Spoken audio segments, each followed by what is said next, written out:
There would be 3 of us that would reside within the building full-time.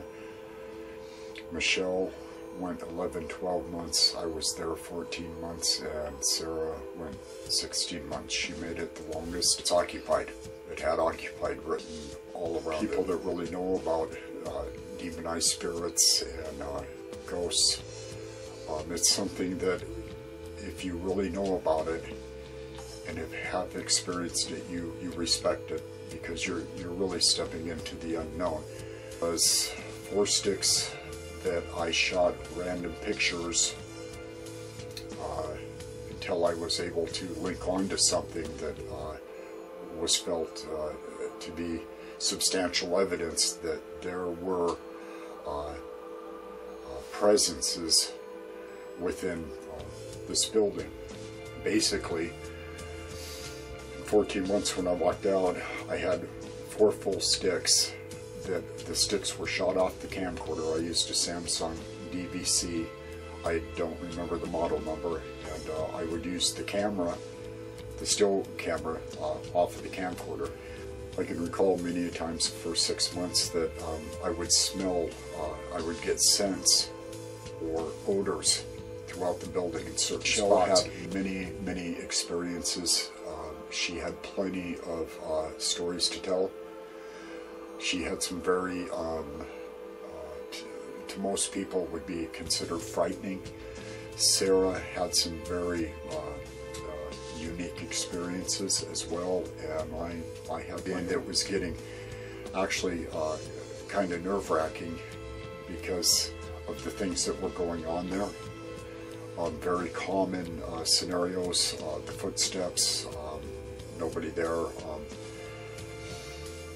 knocks on doors, flickering lights, cold spots, the odors. The first memory stick produced actually the best images on the photos of all the memory sticks. Went around throughout the building and just started shooting still pictures, because still photos have a history of being able to detect spirits, so to speak. And I was in the hall on a door and shot and shot and shot, and when I went back and looked, it looked like a female with blonde hair. And I had showed Sarah, and it's like I just stayed on it. Well, shortly after that is when I was able to capture the images, which one we referred to or described as Benjamin Franklin.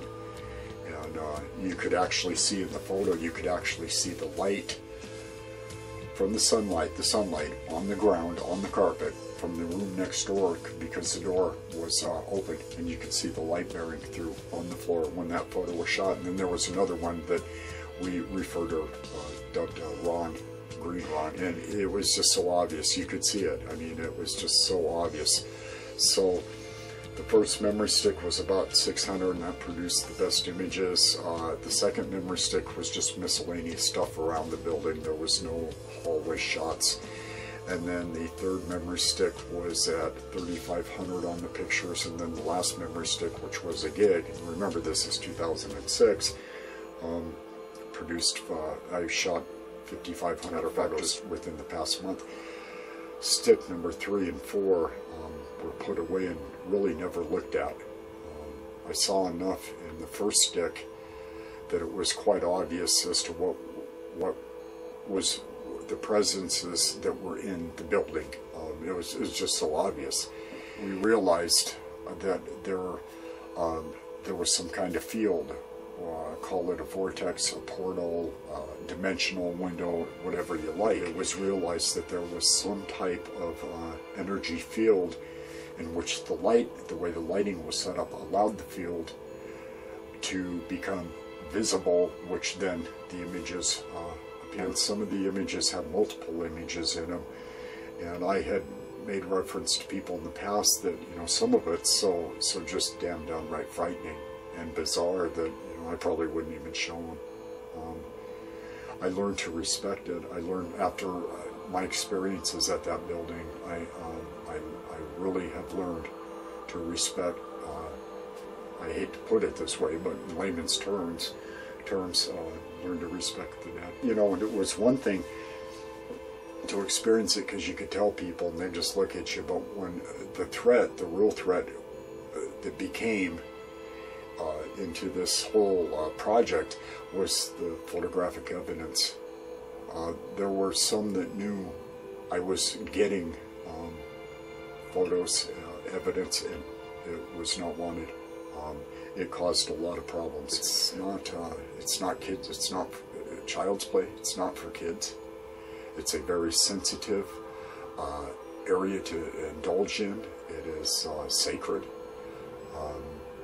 It is disturbing. It is frightening. It is. I mean, you look at the images, and they're just flat downright brutal. I mean, I'll be straight up with you. They are absolute hardcore. You can't get any more harder than that. So when we discovered the field, at first people, it's just optical illusion or reflection of lighting, and we looked at it, and we looked at the hall, and what I tried to do is during the, say, the first 200 shots, is I would go back to about the same spot randomly, or I would try to do it at the times when I shot the other photos. And the whole idea was to be able to reproduce those same images, because if I would have been able to reproduce those images, then that would explain that I was seeing the images that are in the photos that I shot were once that of the living,